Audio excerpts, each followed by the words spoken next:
Hello and welcome back to 100% Real with Ruby. We have another mindset habits-based podcast today with Erica, and she really digs into, I guess, why we do what we do sometimes and what it is that drives our motives. But like she's going to say, it's hard to actually put one thing to it. It is a broad topic. So we're going to try and simmer it down to the most applicable level by the end of this podcast and start off with really honing in on what is it that you feel is a missing component to really sustaining anything, whether like Corona hits, something throws us off path. Like, what is something that most people are missing to actually sustain results? Because we don't have like a weight loss problem. We don't have a problem of people getting fit and losing weight, but it's the maintaining it and making it part of a lifestyle. What exactly is missing?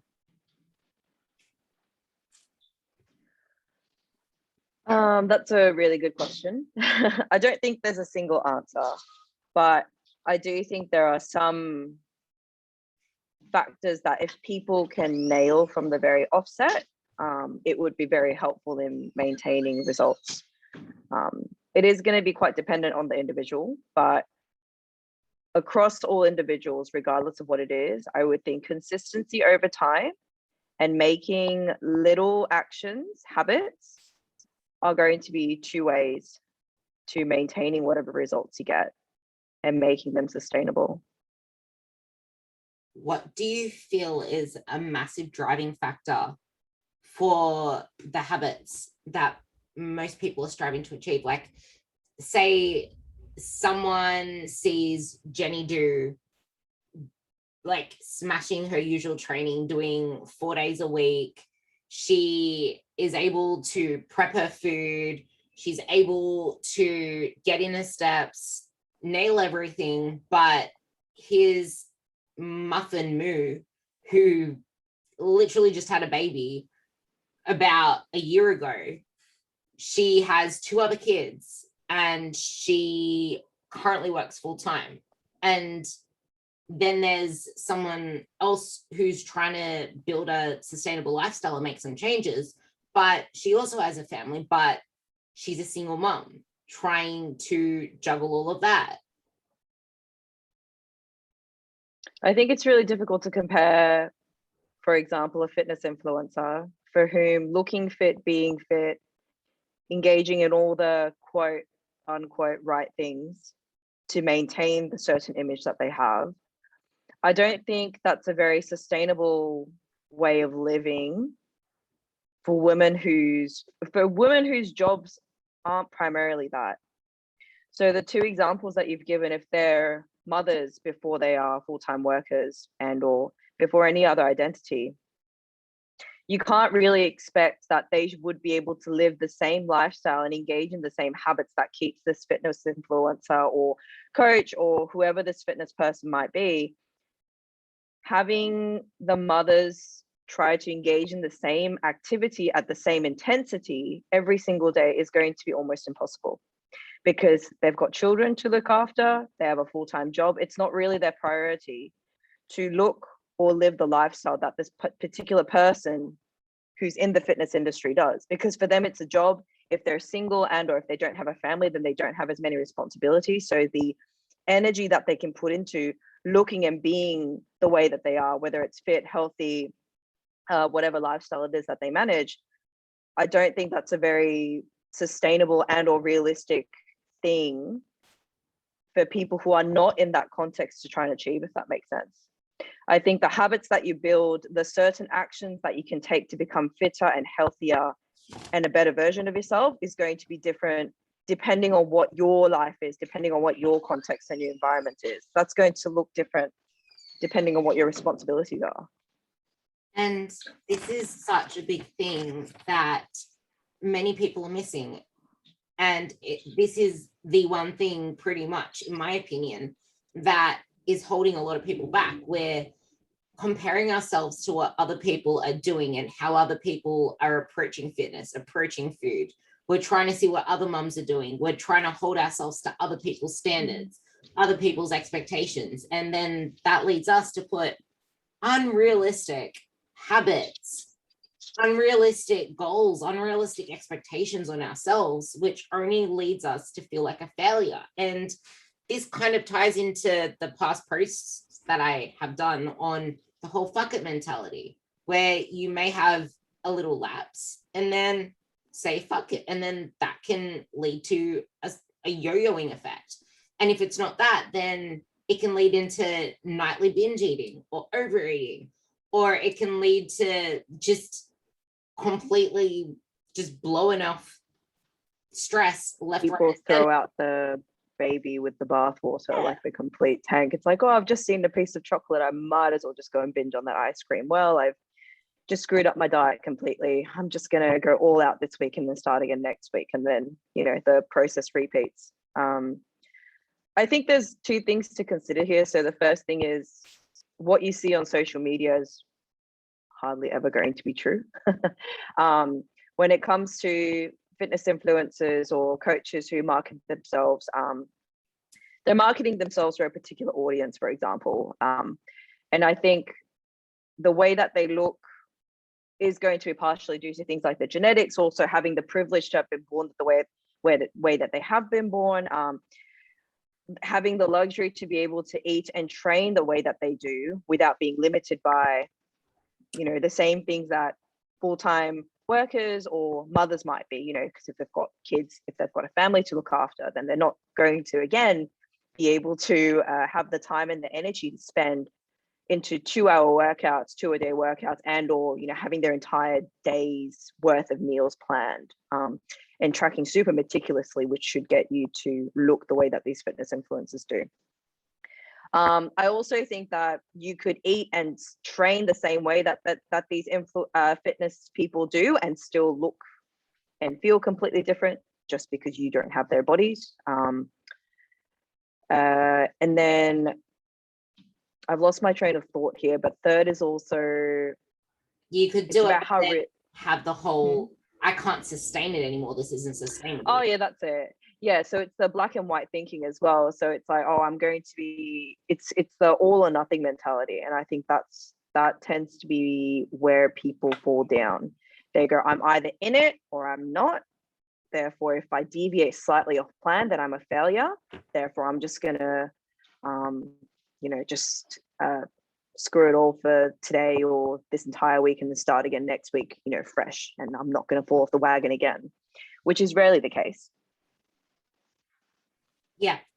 And this is exactly segueing into what we were talking about prior to clicking record, is reframing failures. Like, we learn more from the mistakes that we make and the slip ups than we do from succeeding, because it's those mistakes, it's those slip ups that build us up, that grow us, that teach us more problem solving skills, that make us more resilient in day-to-day life. Like, it's those moments that push us forward to be the best version of ourselves.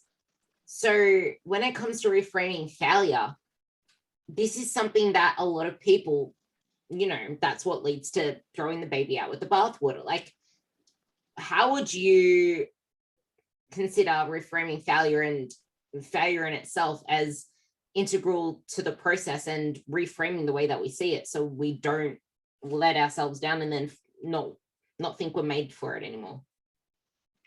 So I think the first thing to keep in mind here is that fear of failure is completely normal. I think there's always going to be a sense of anxiety and stress associated with, I don't want to fail, I don't want to make mistakes, because that in itself can be very scary. Also having to face the thought of, oh, maybe I wasn't good enough, that's why I made a mistake and that's why I failed. I think all of that can be very scary. That being said, having had a few comps where I've bombed out, having had a history where I've tried dieting and then I had days when I fell off the wagon and then try to jump back on the next week after having gone on, quite long overeating fests, I suppose is what you'd call it. This was years back. But I know what it's like to have been there. I know what it's like to have the all or nothing mentality. And I know what it's like to want to be perfect and strive for perfection. So firstly, there's that. Acknowledge the fact that there's always going to be a fear of failure, and that's absolutely okay. Fear as an emotion itself is not the problem. It's going to be about, okay, well, what do we do with that? And what do we do with the mistakes? Second thing would be, if we look at mistakes and failures, not as failures of our abilities or ourselves or our worth, but rather they are providing us opportunities to see, okay, well, why did this happen? And what can I do by knowing the why it happened to not do it again? Or how can I improve based on this why? So let's say, for example, I'll use a bit of a personal example. I competed in the APU States powerlifting competition just a couple of months ago. And it was the first time I actually bombed out on all 3 of my squat attempts. It's never happened before. I'd already squatted these weights during training, but that day just didn't work out, and I couldn't hit depth, kept getting red lighted all 3 rounds. So did not even qualify for nationals. I still went on to break an unofficial bench press record in my weight class for the States Championships, even though it didn't count. But even after that failure, I still managed to go and complete all my attempts for the bench and deadlift, even though I had a lot of people going, is there really like a point? Shouldn't you just like not bother because you've already failed the squats anyway? But having look at those squat attempts, there were 2 things to realize. So firstly, it wasn't that my training failed me. It was rather that because I had been training alone for so long, there was no way for me to accurately gauge whether I'd hit depth during training. Therefore, going to comp, the way I practiced shows, and I wasn't able to hit depth. So that already showed, okay, where can I do better in my training? Keep myself more accountable, send my coach more of my sets, train with other people where possible so that they can keep me accountable as well. And then, so the mistakes there of bombing out on all 3 squats in competition already gave me the opportunity to reevaluate what I can do better in my training, and also how I can communicate with my coach to be better in the future as well. So I think these mistakes and failures, even though when you're going through them, they might hit quite hard. If you really sit down and think about it, they're all providing all these opportunities for you not to repeat these again. And therefore, they're providing you an opportunity for growth so that you don't go back to repeating these same mistakes. If we look at this from the context of food and overeating and relying on food as an emotional crutch, I'd like to also preface this by saying relying on food as an emotional crutch and turning to food for comfort in itself is not something that people should feel bad or guilty or shameful for. Sometimes, if that's what your body needs, if that's the only way you can cope, it's what happens. Now, if you're one of these people who, again, in the food context, you feel that you're failing every single time you have a little bit of chocolate, or you deviate off plan, or you feel like, having like I hate using this word, but like cheat meal makes you feel guilty, and you go on these really big overeating junk food binge fests after, thinking, well, I've already eaten a bit of that chip or eaten a bit of that burger, I might as well just, stuff myself to the point of fullness and then start again tomorrow. One thing, I think 2 things that might help would be journaling. Journaling is actually an activity you can actually engage in to firstly reflect on, okay, well, what was happening in the moment leading into this overeating or me turning to food for comfort? What were the preceding events? How did I feel during, before, and after?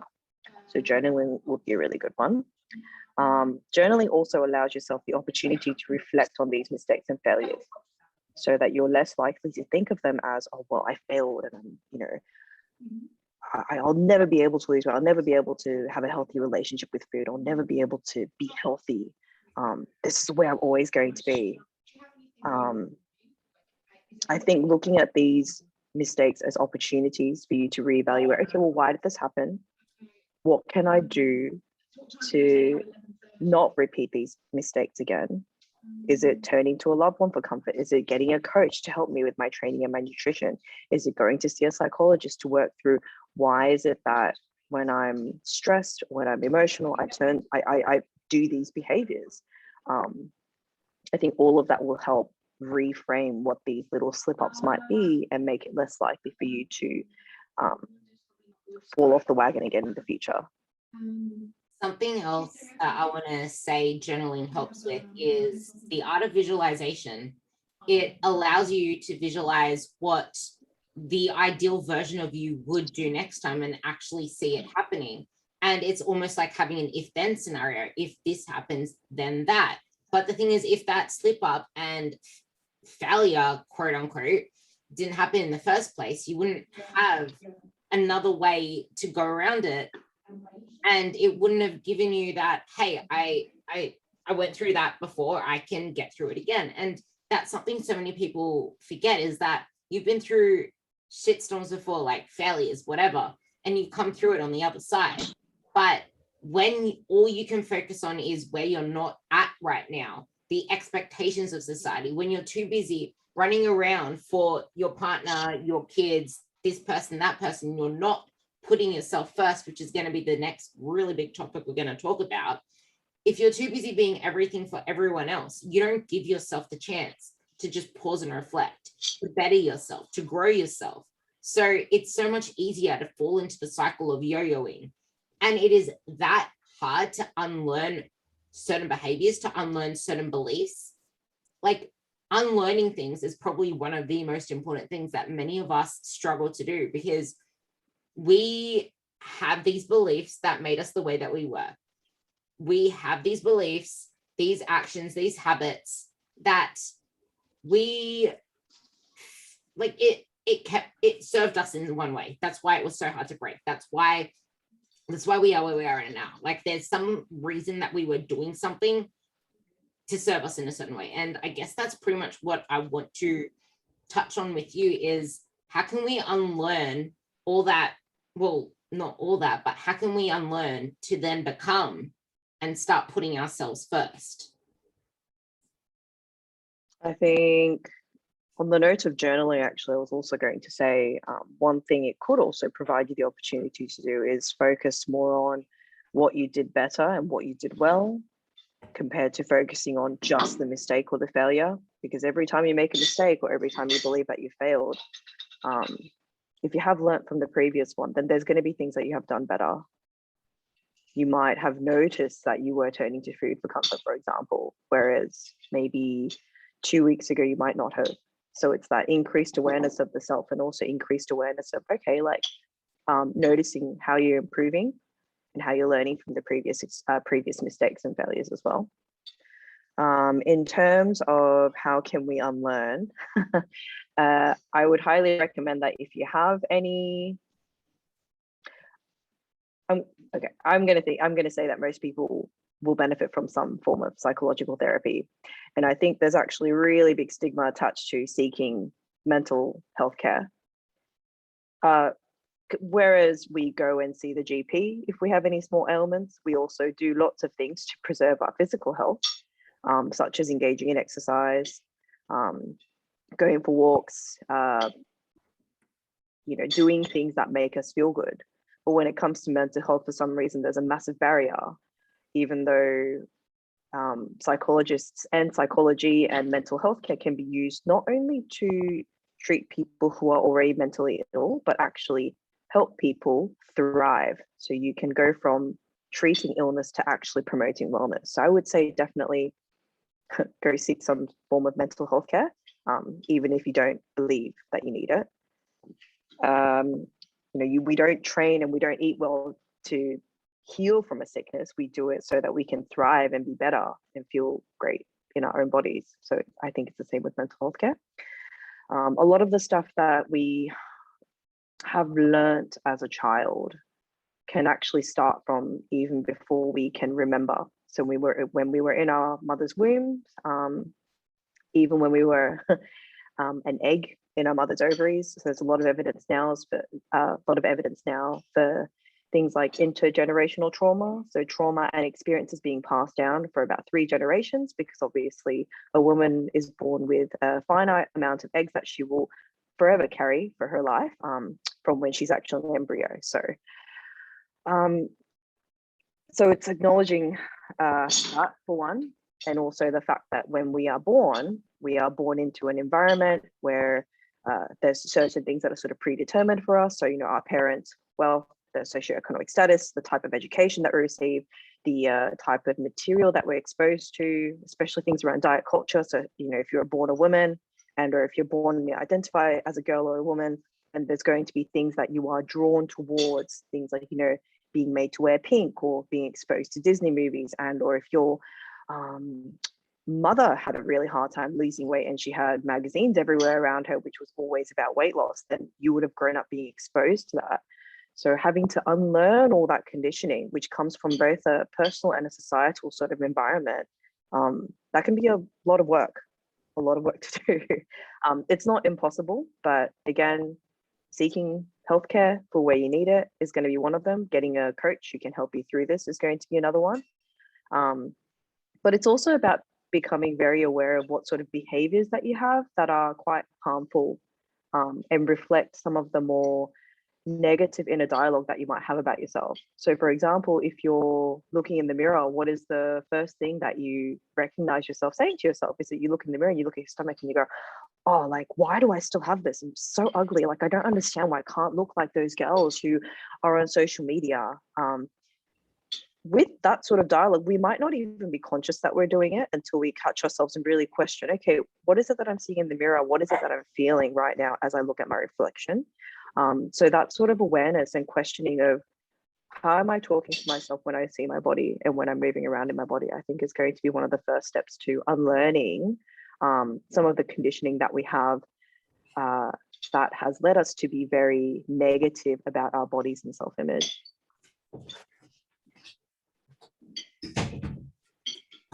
So that's actually a very important, I guess, pathway to go down, because you're saying that all these things are pretty much predetermined and we can't control a lot of those things until we become aware. And I wanted to also mention that sometimes just the awareness in itself, like listening to podcasts, reading self-help books, like actually doing the inner work and not just the physical work. Like you don't just have a physical gym, you have a mental gym, which is why I say a strong and sculpted mind and body. That's always been my slogan, strong and sculpted mind and body, because you need to have a strong mind and then you sculpt the mind, a strong body, and then you sculpt the body. And it, like, you may not even make it to the doorway of a psychologist's office or a therapist's office. It might just be the power of actually putting yourself first and actually taking time to listen to podcasts, to read some self-help books, to question yourself more, to get to know yourself more, to going back to the journaling, to journaling more, to talking to yourself more, and realizing what words you actually use when you do talk to yourself more, because that stuff is important. Now, as Erica was really going on about with the whole, this stuff, you can't really control it until you're aware of it. To unlearn it all, the first step is forgiving yourself from all of that. Like, you need to be willing to forgive yourself so that you can move forward. And yes, accountability, support, all of that stuff is so important. And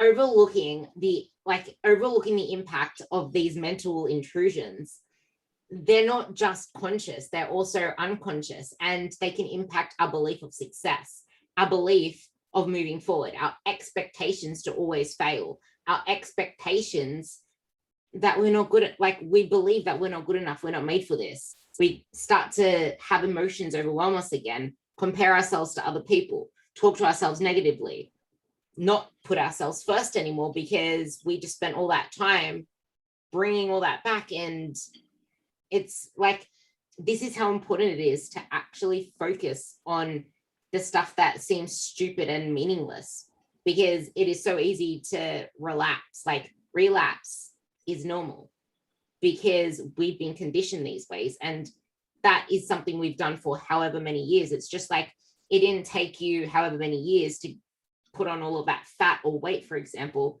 You're not going to take it off in 12 weeks. It's the same thing with your habits. You didn't build that over just 1 year, 2 years. You need to be patient. And it's the lack of patience that stops so many people. They expect to have mastered everything within the first 2 days, 1 week, 1 month of trying. Heck, people even expect to have mastered it yesterday. So I guess really digging into the weak link and the impact of these mental intrusions, what would you have to say about how all of that kind of blends into each other to then addressing the fact that these systems are really important? Your environment is really important. So I think one of the things I really like to tell my clients, and something that I'm quite vocal about, is awareness alone is insufficient for change, but it's the crucial precursor for change. So you will never, ever be able to change something that you are not aware of that you are doing. So let's say you engage in a behavior, if you don't even believe that it is harmful, and or if you're not even aware that you are doing it until you have already done it, then it's going to be impossible for you to firstly want to change, and secondly work towards changing that behavior. Things like the journaling. Journaling is a tool for you to increase that awareness. So, you know, like you said, talking to yourself, journaling, mindfulness, all those things like that provide you an opportunity where you're able to increase the awareness towards the behaviors that you may engage in that are harmful and or not conducive to your goals, and increase awareness to your own inner dialogue in terms of how you describe and how you speak to yourself. I think a lot of people are firstly quite unaware of how harsh the inner dialogue is and how unforgiving they are of themselves over the mistakes that if their loved one had made, they would look upon with absolute compassion and empathy, and also provide them a different perspective on, okay, yes, you made this mistake, but this doesn't define you. Let's work towards how we can get better at it. So I think for a lot of people, a bit more self-kindness and a bit more willingness to look upon themselves with the same compassion that they would to the people that they love is really important. So not only becoming aware of how it is that they speak to themselves that is quite negative, so that they can start working towards not speaking themselves in that way, but then also being much kinder to themselves when they do make mistakes, and being aware yet again of when they're starting to beat themselves down and criticize themselves for the small mistakes that they've made. And I'm trying to change that dialogue into something a bit more positive, like, okay, well, that happened. However, what are the steps that I can take to, you know, not repeat this mistake again?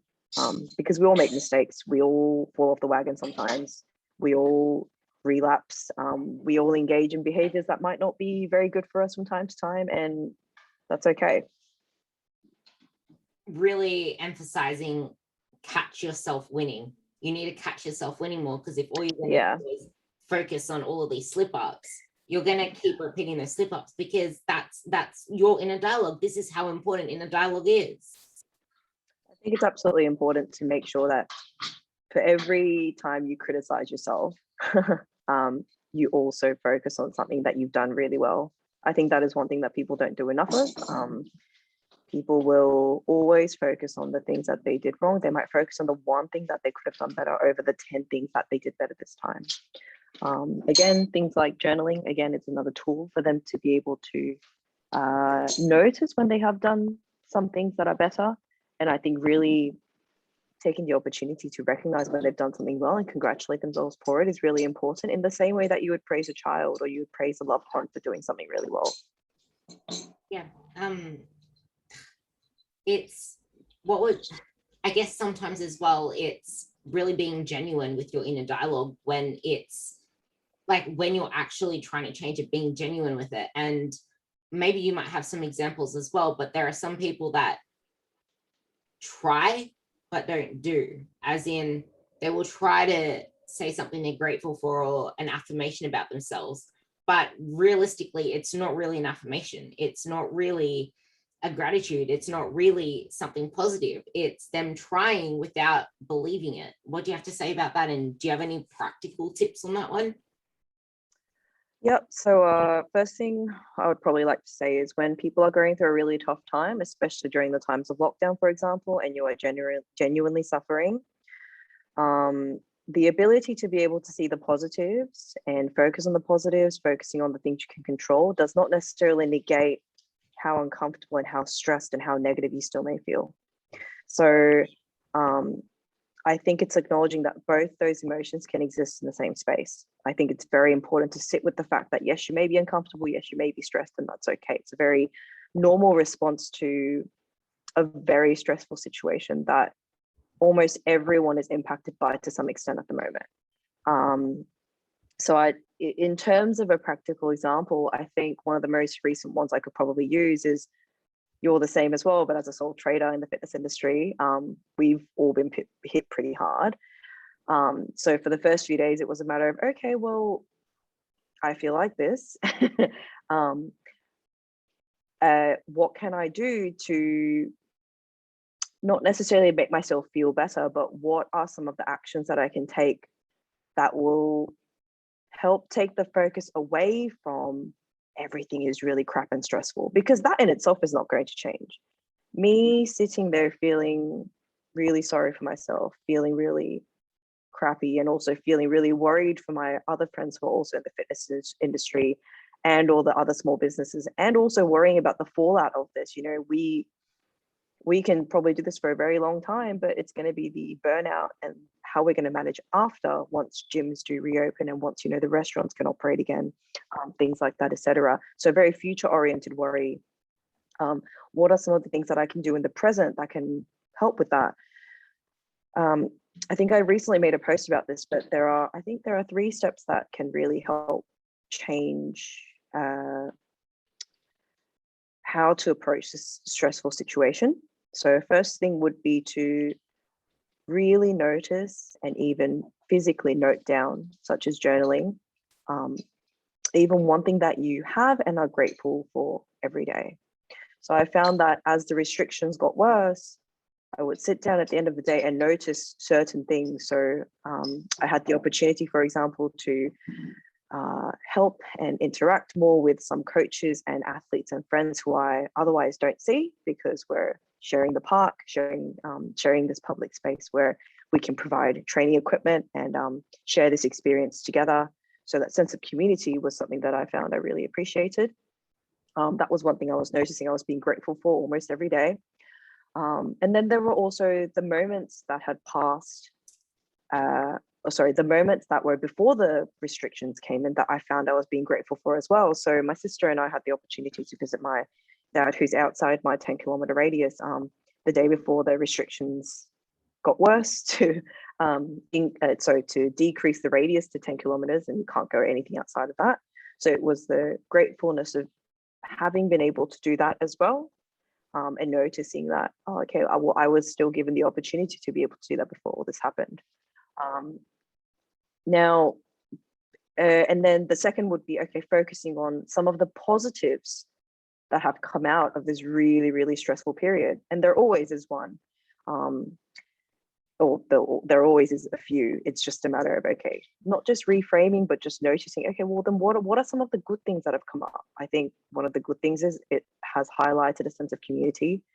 It has also, for me, shown me that my clients are very resilient. My colleagues and some of the coaches that I work with are extremely resilient, and we're all in it together. So that's been a positive, just like being able to go out almost every morning and every day and see them. That's actually made things a lot more bearable as a whole. Another positive is that most, if not all, my clients have remained continuing to do PT with me. And I'm still getting more exposure every day just by being out in the park with my own equipment. Another positive, I'm getting to see the sunlight every day, whereas normally I'm inside. So it's just about noticing the little things, because yes, it's a really stressful time, but it being a stressful and shit time does not take away from these positives that I've just listed. Does that make sense? So there's a positive next to the negatives too. Reframing is probably the most important thing that you can do, because Yeah. Reframing can relate to everything, can relate to your relationship with food. It can relate to a slip up with food. It can relate to Yes, your relationship 100%. with exercise. And as like it's missing one of your lifts or missing one of the workout days, like reframing it and looking for the positive, because you see what you look for. And something that Erica touched on is that one of her biggest positives was community. And this is where getting to know yourself really well comes into play, because the only reason that probably served her was because she values community, she values connection.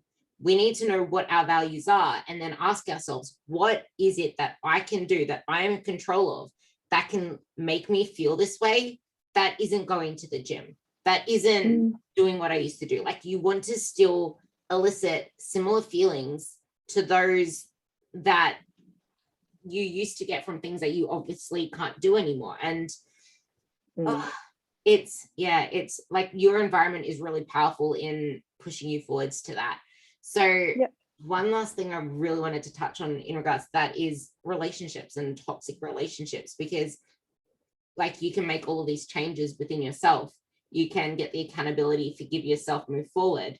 But if you're still in an environment and toxic relationships, but if you're still getting put into an environment or letting toxic relationships and negative people around you still affect you, it's stopping you from moving forward, regardless of how much you want to change. You might want to change and start to actually feel better, start to keep making progress, to feel motivated to do this, that, and the other. But then as soon as you're back in this environment, this can even be work, which is probably something you can't change. Like when people have that whole work environment that they're constantly getting put into, it's kind of pulling them back like an anchor.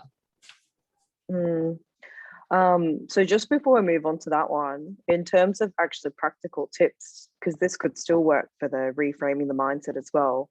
Firstly, yes, focus on the positive. So I would say for every negative thing that you come up with, whether it's about your own body, about your food, about the mistakes that you've made, try to think of at least 2 to 3 positives next to that single negative, because there will always be something. Second would be focus on the things that you can control. So like I said before, we can't control how long the lockdowns go for. However, we can control whether we still go out there and try to provide for our clients. With my clients, they can control like how much exposure to the sunlight and how much training they're getting in. All of those are little things that we still can control in a very seemingly uncontrollable situation. That being said, life in itself is uncontrollable, really. It's always uncertain. So and then I think in terms of what you've said now, in terms of the toxic relationships and the environment, I think there's a saying, you become most like the 5 people that you hang around with, right? And I actually really, really do believe that that is true. If you're the only positive person amongst 5 other negative people who see the negatives in every single positive scenario that you bring up, that's going to bring you down. I think the one thing I tell my clients, one thing I'm very mindful of as well, if when someone comes in for a stretch or a training session, is that this is 1 hour out of the 24-hour day that they have, out of the 7 days of the week. So you could come into the gym, do all the right things for an hour. You could eat the right thing for 1 hour of your day. But if you go straight back into the toxic, stressful work environment that you have at home, and or if you're in a abusive home environment where you don't feel safe, the 1 hour at the gym is not going to do as much as it could if you're in an environment that was conducive to your goals and your health as well. That's actually perfect. It's spot on. I love it. So I guess to sum it all up, I am going to kind of tie in what she said before into a practical example of 2 women who are, once again, massively self-critical, want results yesterday, want to start seeing results. It still negating the whole feeling and all the other aspects of progress that come into it, because all they want to be is be a master already be able to find it so easy, already start seeing results, when they're pretty much just trying to stay consistent and break these bad beliefs. But that hyper focus on the critical self-talk, on wanting results yesterday and just focusing on the seeing of the progress, what would you give them as practical tips to break the cycle? When you say that they're self-critical, is it that they can't, like, they keep focusing on the negatives and they can't focus on like the progress, whereas you can see the progress? Yeah, what they can't do, how like how hard it is for them, all the stuff that is self-deprecating. Like, I just want to lose this belly fat already. I just still have this belly fat already, or yeah, everything is I can't, or I this, or yeah, they're not focusing on where they're going and being patient with the process because they're too busy putting themselves down for what they're not. I would think one thing that really tends, well, I think there's two things that tends to help. So first thing would be when they chat to you, for you to help them keep log of their own progress, whether it's the weights that they're lifting, the quality of their form and their movement, how they're feeling, so the progress that they've seen here. So a lot of the time, like I've seen this with my clients as well, where they PB on a deadlift or a bench or their squat, and their movement patterns are so much better and they're lifting 10 kilos more than they used to. They step on the scale and they're like a kilo up and they're like, oh, why am I even bothering to do this? So it's about, remember what I said, for every negative, they need to generate 2 to 3 positives. So every single time they think, I can't, you need to get them, well, one thing that might help actually is for them to write down 2 to 3 things that they have done and or can do now that they couldn't before. When we talk about the reframing, it's going to be about that as well. So for every negative that they bring up, we then try to generate and push their focus onto some of the more positive things that they have been able to do and the improvements that they've made as well. It's so easy to focus just on the negative, and we're wired for that because we're wired to always detect threat. That's in our environment because we're like, fight or flight. So it's about, again, every single time they come up with something negative, try to generate and or take their focus onto, okay, yes, that's there. Okay, it's not that that's not there. However, look at all this other progress that you've made. This is even more important than this. Yeah, that's a perfect place to land it, because when you start focusing on all of those positives, it's so much easier to feel the progress, to enjoy the process, and that's when it actually becomes sustainable. It's like people come to me wanting to lose fat, wanting to look like this person, wanting to have this body, wanting to lose all this fat. Like, it's all focused on exterior, but what they don't realize is that once they actually trust in the process, once they actually trust in themselves, trust in me, their coach, and just do the habits, just do the things and stop trying to make simple shit complex, it's almost like you forget that you're chasing these like number goals now, because you are becoming the person. Like, it's like, why do you want to look like that? Why do you want to have that number on the scale? It's to make you like elicit a feeling that you think is going to come from that. But once you actually let all of that go, it never becomes about the weight anymore. It never becomes about what's on the scale, what your body looks like, because you're starting to feel all of those things because you're letting yourself feel it. But if you're going to keep self-deprecating, you are never going to be able to feel happy or satisfied or accomplished on the way to your end goals. And I think a lot of these people who are quite self-deprecating, one thing to keep in mind might be a lot of the criticisms that we tell ourselves sometimes aren't criticisms that we tell ourselves. It's things that we've been brought up being told, whether it's by our parents, our primary caregivers, and or teachers, or by society as well. So I think in this case, it really, really is important that for every deprecating thought that they may have, they should generate something that they really do like or has been a positive thing about themselves. No one is going to be able to, the thing is, you could have the most perfect body, most perfect anything, and society will still tell you that it's not good enough. Society and the beauty industry and the fitness industry doesn't really work when the only way it can succeed is when people feel bad, because then when people feel bad, they will then invest money into trying to make themselves feel and look better. But even then they get told that it's not enough. I do think that the effort, the energy, the money that you invest into getting a good coach, learning how to move your body properly, feeding your body well, and training really hard for the purposes of health, and then being able to see and be really, really comfortable in this body that is your skin. So I always talk about how the body is the house that you'll live in forever. It's the clothing that you wear every day. You want to make it someplace that you feel safe and comfortable in. Training, eating well, taking care of yourself are actually going to be primary ways to do that. In the same way that we clean our house, we take pride in what it looks like, we adorn ourselves with clothes that make us feel confident and good. This is our body. We're going to live in it for a long time. So and that's the thing, our body can look a certain way and we might really love it, but society might tell us it's still not enough. So why are we trying to fit ourselves into what society wants us instead of how we want to feel? How we feel in our own bodies is the most important, because that's the one that we carry. You just have to be good enough for yourself. And I think when it comes to the mothers that we've spoken about before, where it's really hard to put themselves first before their children and before their work or whatever other responsibilities that they have to understand that when they're eating well, training, the hour that they spend, that where they do that with your clients as well, that is an hour that they're investing into the house and the clothing that is their body. It's not for anyone else, but by taking care of themselves, they can also be better carers for the people that they have the responsibility to, right? Yeah.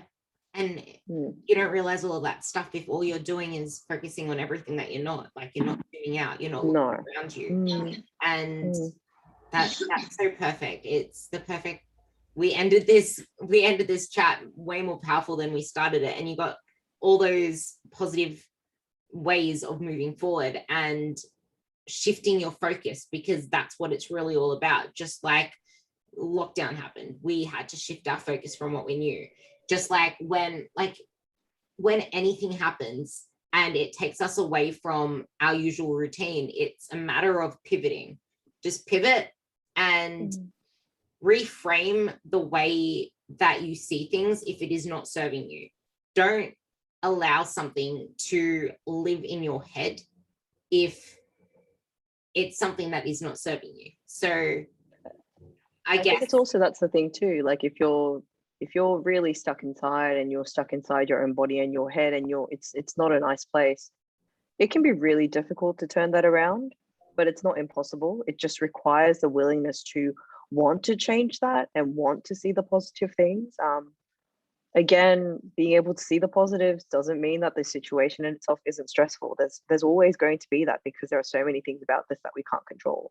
But there are also a lot of things that we can control. That includes how we feel, and whether it's in our bodies or our mind. Yeah, everything is temporary for as long as we allow it to live there. And sometimes temporary seems like a lifetime, but that's when you enlist help. You make a move. Like, you can't sit still and expect things to change. No, that's the thing. Yeah, that's it. It's funny because awareness is one thing for change, but so is the willingness of the person to change. Those two are crucial, but neither of them are sufficient by itself. You need the awareness and the willingness together. I don't want to add any more to that because that's too powerful. The willingness and the awareness to change need to marry each other to move forward, because that's what's going to drive all of the habits that we spoke about. Because you're aware and you're willing to do what we said. You're aware and you're willing to put yourself first, to stop comparing yourself to everyone else, and realize, because you're now aware, that the expectations you have of yourself aren't really yours but society's. And now you can change through willingness.